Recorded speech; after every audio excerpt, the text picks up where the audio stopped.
And here's subtle instructions being given in terms of moving the casket onto the.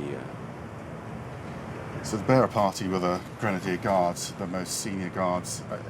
The Queen was Colonel-in-Chief to the Grenadier Guards, so they've always had a very central role throughout this process. And the 10 ball bearers are found from former equerries to the Queen, so the people that sort of served her throughout her reign, who are still alive.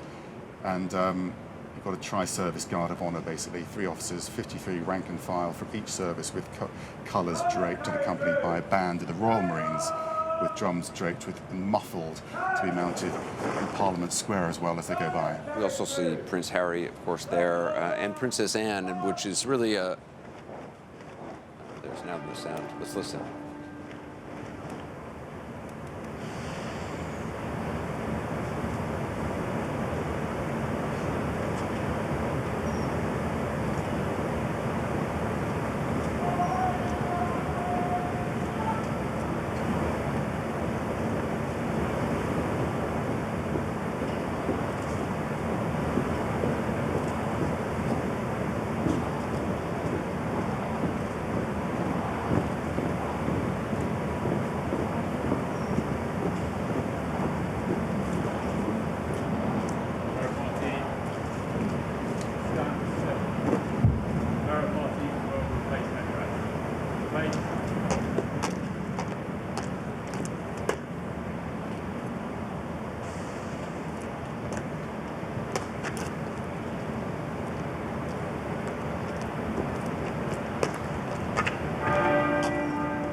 The bells will be tolling all throughout the procession. Princess Anne, part of the procession of the royal family behind the casket.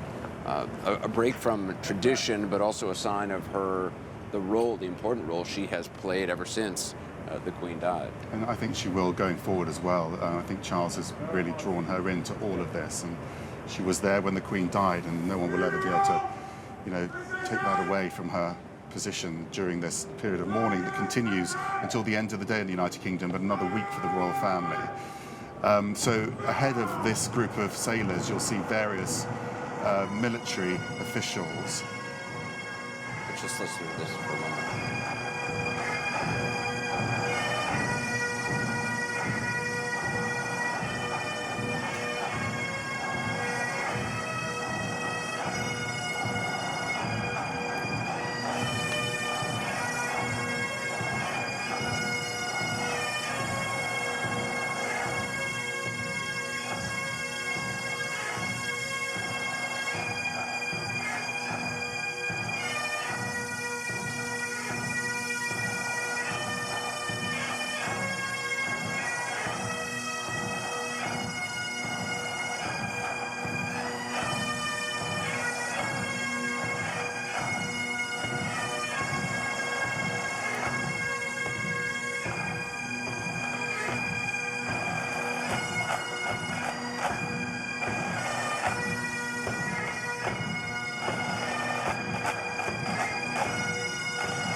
We can hear this in our ear on television. We can hear this in our ears behind us as this procession comes to Westminster Abbey right near where we are. Look at the faces of the royal family, Richard.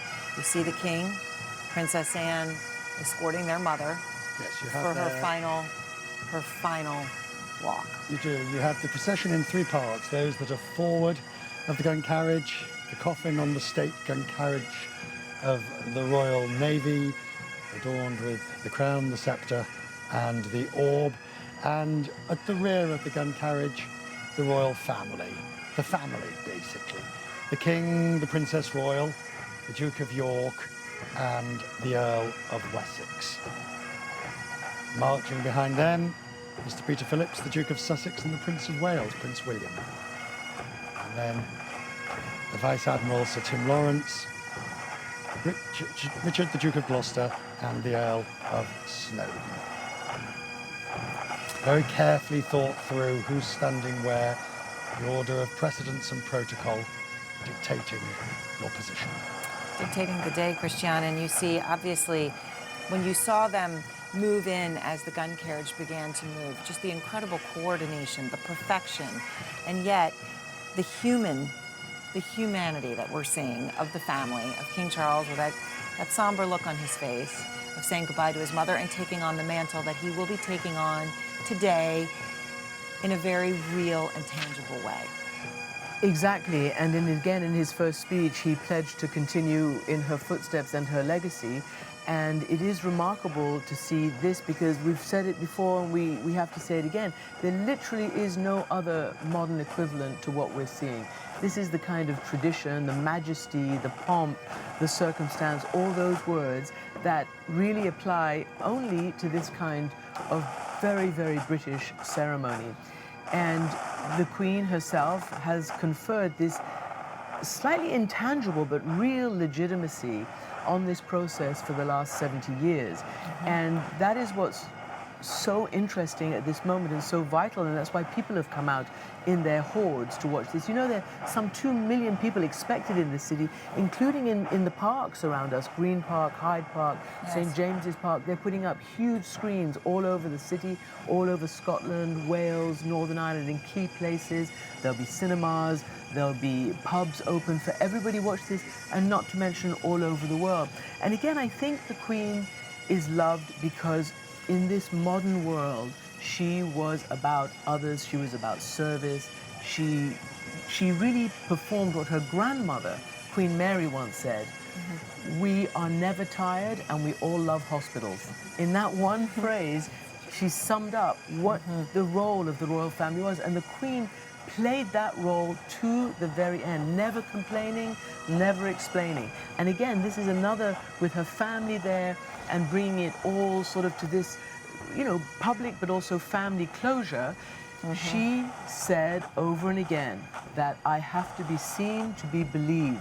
This has to be seen in order for the people to believe.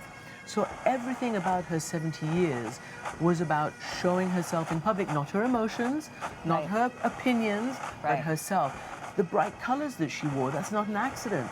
It was No. to show herself, not just to the people, but when she was in a phalanx of males, always surrounded by male leaders, male Commonwealth heads, male politicians at the G7s, at the, you know, all these different Commonwealth meetings that she had. And I spoke to her, one of her female prime ministers, Theresa May, who said she was an inspiration for women, and she was such Yes. a real person who knew so much as well. And such a tie through history, as you see the gun carriage, Queen Victoria's gun carriage, the crown, which of course was originally made for the coronation of the Queen's father, King George.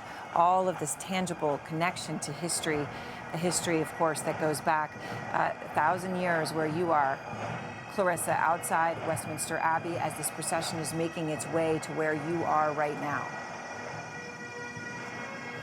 Just an extraordinary moment, Aaron. You can see the hearse being pulled there on the gun carriage that pulled also Winston Churchill and Queen Elizabeth II's father, King George VI. I think everybody standing here can't help but to feel moved, not just by the extraordinary beauty of those bagpipes, but by this extraordinary moment, tradition, history. playing out in front of us in a way that we have not seen in our lifetimes.